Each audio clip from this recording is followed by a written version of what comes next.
Bismillahirrahmanirrahim. Today this is my credentials. As you know me, we have already covered in subject of internal combustion engine. I am engineer Shahbaz Ghani, done my BS Mechanical Engineering from College of Electrical and Mechanical Engineering, and done my master's from VIT China. And these are my emails. So no, today we will study a next course, that is automotive technology, which we taught to our students in 7th or 8th semester in university. So I recommend these books to you. The most uh, uh, excellent book which I will be following is the Automotive Technology Principles, Diagnosis and Service by James D. Halderman, the fourth edition. And few topics will be covered from the Fundamentals of Vehicle Dynamics by Thomas D. Gillespie, published by the Society of Automotive Engineering, and some topics from this Principle of Automotive Vehicles, TM 98000 by US Army, Headquarters of Department of the Army, Washington, D.C. Let's see the title page of these books. This is the Automotive Technology, 4th edition, Principal Diagnosis and Services by James D. Alderman, which I will be following mostly. Second, which few topics will be from this book, The Fundamental of Vehicle Dynamics by Thomas D. Gillespie, and we will be covering this. Okay. Now coming back to the course of automotive technology. In this course, we will be studying about the fundamental operations types, faults, and measurements. Few topics which will be covered: the clutch, the conventional transmission, CV joints known as constant velocity joints and differential, types and brakes, tires and brakes, suspension and steering, automatic transmissions, and hybrid vehicles. These are the topics which I intend to cover in this course and which we taught to our students. Now, first, give you a brief rundown of your knowledge. Let's see the powertrain oblique flow or the power flow in a conventional rear wheel driven vehicle. As this slide has also been shown in the IC engine or internal combustion engine, that main source of power developed is in engine in conventional rear wheel drive vehicle. Then power goes to the flywheel, and from that flywheel it goes to the clutch, and from clutch it goes to the gearbox, which we normally known as transmission. Then we have a propeller. From that transmission, it powered goes to the propeller shaft, which takes that power to the differential assembly, and then from differential assembly, it is distributed to 90-degree on both sides to rear and the rear right and the left wheel. So this is how the power is transmitted in a conventional rear wheels driven vehicle. Few more topics which are related to this course are brake, suspension, steering, automatic transmission, and hybrid vehicles are the few extra things. Now let's suppose if we have a power flow for a front wheel driven vehicle, then the engine where the power is developed is transmitted to the transaxle. Transaxle is a assembly combination of a clutch assembly and clutch assembly. When we say clutch assembly, in clutch assembly is a combination of flywheel and a clutch, the gearbox where the transmissions gear arrangement is there, and the differential. So all these three things, clutch assembly, gearbox, differential, are housed in one assembly, and that one assembly is known as transaxle. And then it is distributed to front, right, and left wheel. So there is no propeller shaft, no differential. Okay.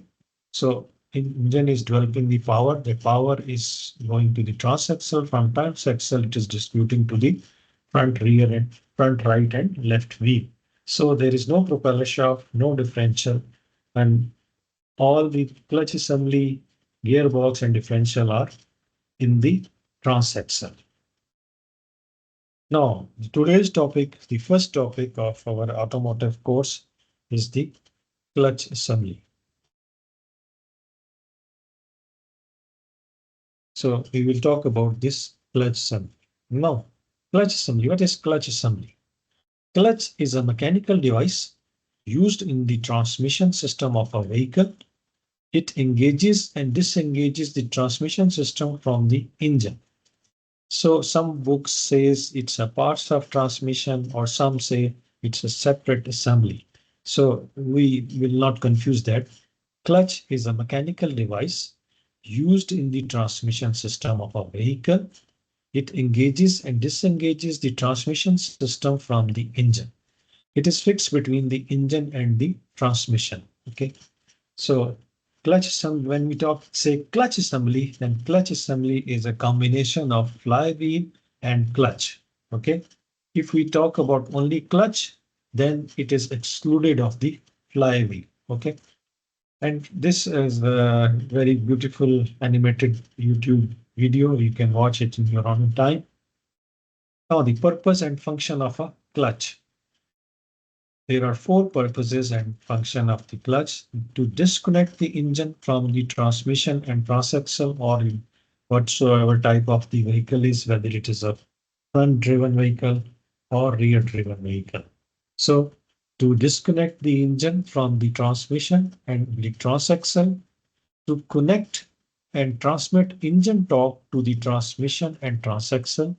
So first function is to disconnect, and second is to connect and transmit the engine torque and power to the transmission and transaxle, to dampen and absorb engine impulses and drivetrain vibration. So from both sides, in engine, as we know, there are not very lot of variation, so a lot of impulse generation there. And similarly, when we shift the gear train, there is a lot of vibration there. So it's to dampen and absorb the engine impulses and the drivetrain vibration.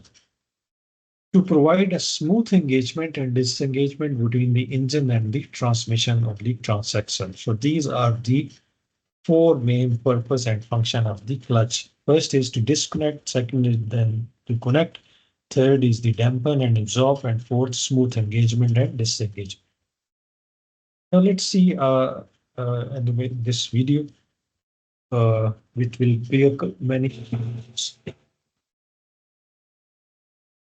And we clutch the let this function in a vehicle.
Your vehicle is 5 years.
Okay. Now, the as you have seen in the video clip, the functioning and the parts of the clutch. So let's give a quick.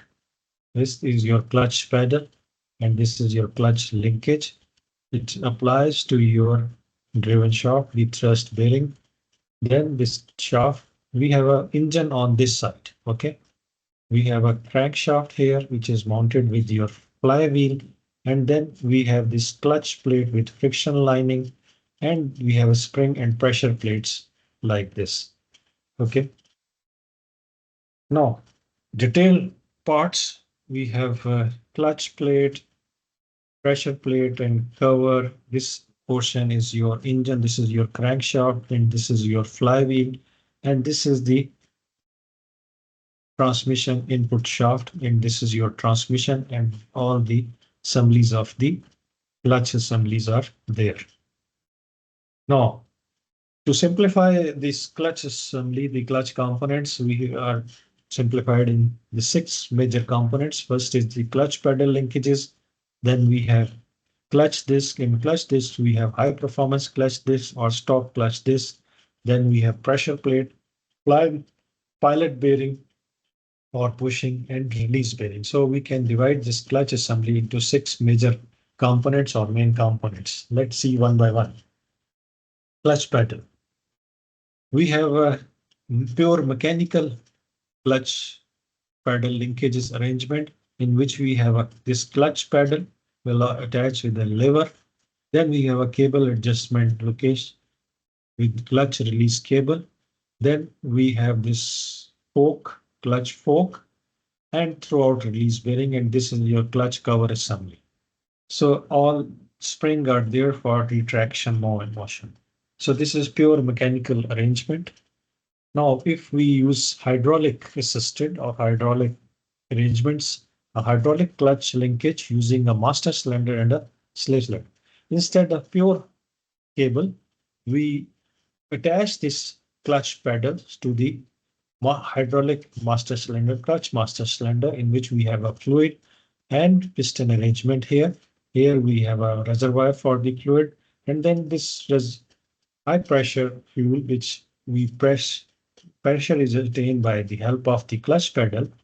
Then the pressure is maintained, and from this orifice it goes to the flexible house. And we have a slave cylinder here, which push or retract the moment of this clutch fork, and we have a throughout the release bearing, then clutch assembly. So the mechanical arrangement, the cable arrangement or the linkage arrangement has been replaced with the help of hydraulic arrangement, and that hydraulic arrangement we have this master cylinder and slave cylinder with flexible house, and liquid fluid is flowing inside with pressure. And we have this also a bleeder valve. There is some air is entrapped here inside, so we can bleed the air from there, and so the pressure should be maintained in this closed chamber. Now, a typical clutch master cylinder and reservoir mounted on the bulkhead on the driver's side of the vehicle.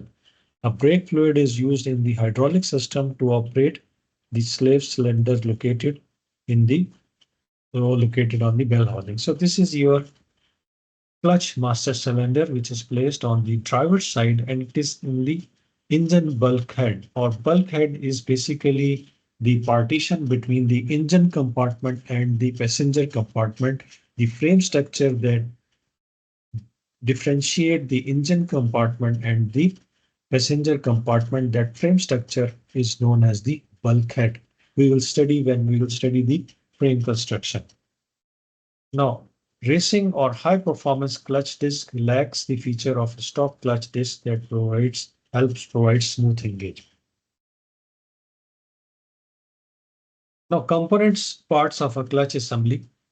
First, when the clutch is in the engaged position, you have nothing pressing the clutch and clutch pedal is up.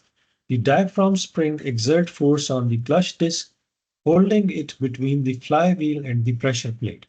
So we have a clutch cable to the clutch pedal here, which is applying the force to this clutch fork. And this is your flywheel. Okay. This is the front of the vehicle, and this is the throughout the bearing, and this is the transmission input shaft. Okay, so these are the pressure plates and friction plates. All are in contact. Let's see the next. When the clutch is in the released position, means we have applied the force on the clutch pedal is depressed. The clutch fork is applying a force to the throwout release bearing, which pushes on the diaphragm spring, releases the pressure on the friction disc. So we have applied the force on the clutch pedal. That clutch pedal has pushed this clutch fork. So you see this clutch disc and the pressure disc, there is a gap here.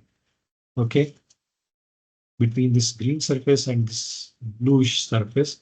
So there's a gap here.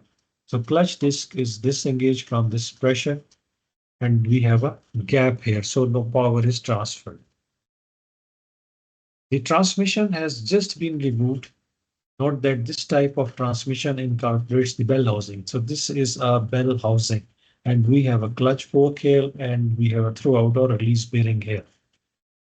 Note that this type of transmission incorporates the bell housing, which was therefore removed at the same time as the transmission. The clutch fork and throwout release bearing also came off together, and all that remained attached to the engine was the flywheel, clutch disc, and the pressure plate. So when we disengage the clutch or engine and the transmission. So this bell housing incorporates this fork and the throwout bearing. Just the flywheel, the pressure plates, and the clutch disc is attached with the engine. Now, Marshall. A Marshall is a wavy spring that is placed between the two friction surfaces to cushion the clutch engagement. So this the wavy surface is known as the Marshalls. Typical diaphragm style pressure plate clutch that uses bellow springs. So these are the typical diaphragm types clutch. Now, the other thing, a typical stock clutch friction disc that uses coil springs torsional dampers. So these are the coil spring torsional dampers, which absorbs the impulses of the engine and dampen them during the acceleration and deceleration and during idling. Now, the third, we have covered this first and second part. Now the third part is the pressure plates. The pressure plates, the purpose of the pressure plate is to exert a force on the clutch disc so that the engine torque can be transmitted from the engine to the transmission or the transaxle. So the pressure plate function or purpose is to exert force on a clutch disc so that the engine torque can be transmitted from the engine to the transmission oblique transaxle. The required strong clamping force is provided by pressure plate springs. However, a strong pressure plate spring force must be released by the force of the driver's foot to disengage the clutch, whether we are using mechanical arrangement or the hydraulic arrangement. The pressure which we applied with your foot is with such strong force there so that the clamping force the required strong clamping force is provided by the pressure plate springs. However, this strong pressure plate spring force must be released by the force of the driver foot. So it should not be greater than the force which we apply with your foot to disengage the clutch. A smooth machined area on one side forms the friction disc contact surface. Normally in heavy vehicles, in which we do not have the hydraulic assistance. So a lot of force is required to engage the pressure plates. So driver has to exert more maximum of its foot force to disengage the pressure plates from the clutch plates. A coil spring type cutaway of a center section of a clutch plate showing the various layers of steel plates used in the construction. A coil spring lever style clutch pressure plates. Now, the fourth part is the flywheel.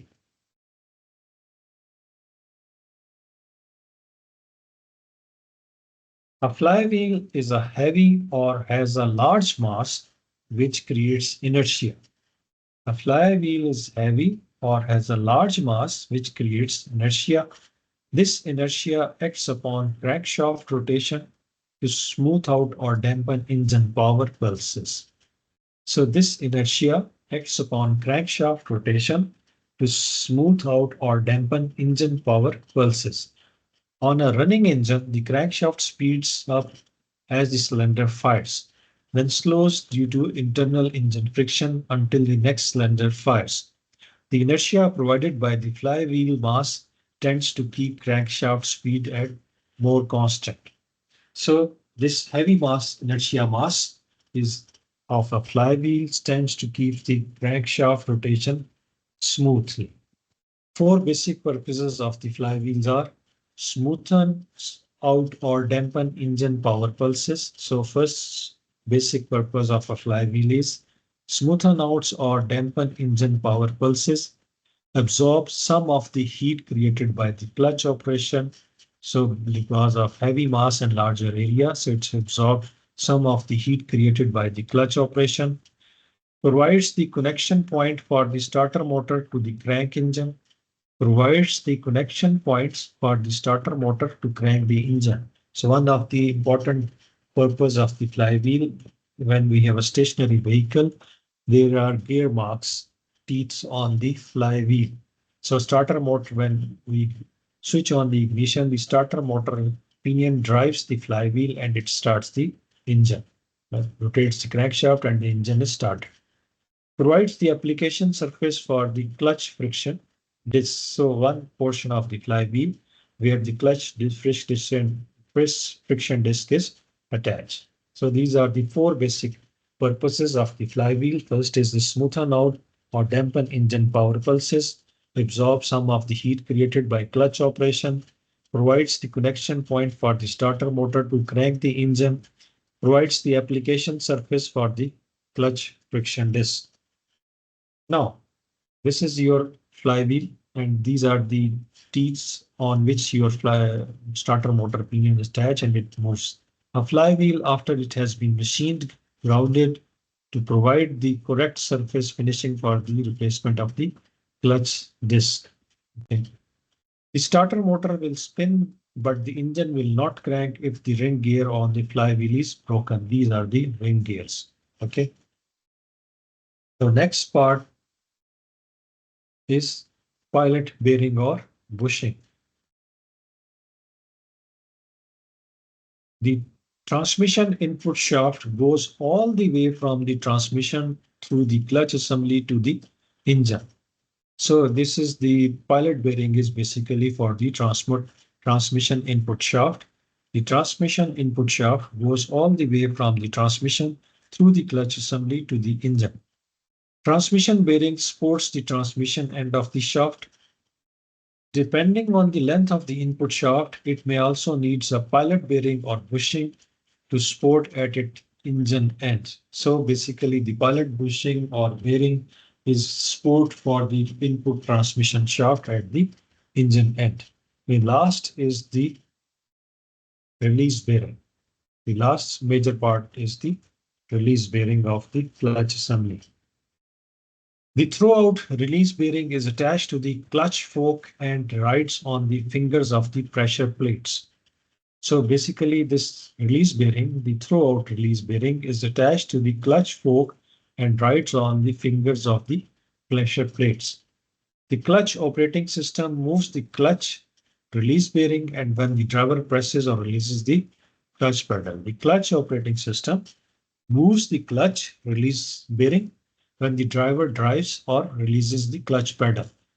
Most systems move the release bearing towards the flywheel to disengage the clutch. So this is how this release bearing works. Now we have studied the simple clutch. Now let's see if we have a clutch with multi plates. We have a short video for this.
Generally, this multi-disc clutch is used in motorcycles and very heavy vehicles. And there is one another thing, dual clutch, in which we have a dual clutch mechanism that if we have a heavy vehicle in which we use dual clutch, that clutch, there are two clutch. One is used for 1, 3, and fifth gear, and second clutch is used for 2, 4, and 6 gear. Now let's see their clutch with some problem and their diagnosis. Now, if your clutch is slipping, in that case, if your clutch is slipping, drive the vehicle to a safe location where it can be accelerated safely. Rapidly accelerate the vehicle in first or second gear and rapidly shift the transmission into a higher gear. So if your clutch is slipping, what you have to do, drive the vehicle to a safe location where it can be accelerated safely. Then rapidly accelerate the vehicle in the first or second gear and rapidly shift the transmission into a higher gear. The engine speed should drop as the clutch is released after selecting a higher gear. If the clutch is slipping, the engine speed will either rise or not drop after the clutch pedal is released. Clutch is engaged. So you have to stop the vehicle. The clutch engine speed should drop as the clutch is released after selecting a higher gear. If the clutch is slipping, the engine speed will either rise or not drop after the clutch pedal is released. Clutch is engaged, so you have to take necessary precautions. If your clutch is not fully disengaged, what are the things not? The transmission will be difficult or impossible to shift into reverse. When your clutch is not fully disengaged, then the shifting of the gear is difficult. The transmission will be difficult or impossible to shift between the forward gears. So when it is not fully disengaging, so there will be a shifting problem in the gears. Now let's see some of the typical problems which we faced in the clutch assembly. Heavy chatter marks on the pressure plates indicates that oil or grease has gotten onto the clutch facing. So this is your clutch plate, and these are the heavy chatter marks or the pressure plates indicates that oil or grease has been gathered here, and it has produced those marks. Now, if we have this hot spots like this is your hot spot, 1, 2, and 3. These are the hot spots. Hot spots on the pressure plates indicates that this clutch has been slipping or that oil or grease has gotten onto the clutch facing. So some oil or grease has been there, so it's hot spots are developed there. Now, if we have this type of a condition, the friction material facing worn down to the rivets. These are the rivet which keeps the friction material.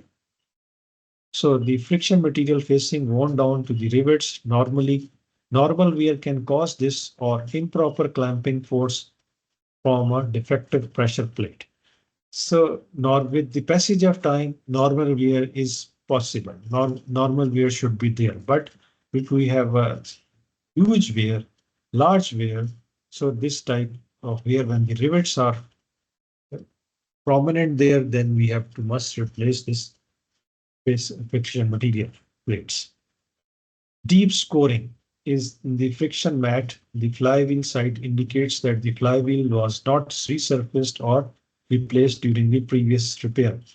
If we have a rough surface on the flywheel, then we have a deep scoring on the clutch plates. Okay, then we have to remove the flywheel, polish it or replace it, and also replace this clutch discs. The broken cushion segments caused by a movement between the engine and the transmission. The most likely cause is a missing or defective pilot bearing. When we have a defective pilot bearing or missing pilot bearing, then we have this type of a fault. Okay. A destroyed torsional damper is usually caused by driving at too low an engine speed, which would cause too much strain on the torsional damper. We are moving in a very low speed, low gear speed, but engine speed is high, then we develop this type of a fault on the torsional damper springs. Now, a worn down or broken diaphragm is often caused by a faulty release bearing or a linkage problem that keeps the clutch from fully release. So if this is your diaphragm spring, so the worn down or broken diaphragm is often caused by a faulty release bearing. So the faulty release bearing is the reason for this diaphragm broken. Linkage problem that keeps the clutch from the fully releasing. Second, next problem is rusting hub supply indicates that the transmission shaft was not lubricated, which can cause the clutch to not disengage correctly. So we have a lot of rust here because lack of lubrication, and the input shaft of the transmission is not properly lubricated. So that's why we have this rusting hub supplying surface. Now the last thing is the clutch alignment tool. This is the clutch alignment tool. A clutch alignment tool is inserted into the pilot bearing and over the spline of the clutch disc to keep the disc properly centered before installing the pressure plate. So basically it's an alignment tool to align the clutch disc with the pressure plates. After the pressure plate has been installed and torqued to factory specifications, the alignment tool can be removed because the pressure plates spring force hold the friction disc tightly towards against the flywheel. So alignment of clutch disc and pressure plates is very important while we installing the clutch plate assembly. If the alignment is not proper, then we will have a problem. So with this, we comes to the end of our first chapter. So thank you very much. Follow the book. I hope you like my videos. Kindly subscribe these videos. Thank you very much. We will be coming with more videos on this.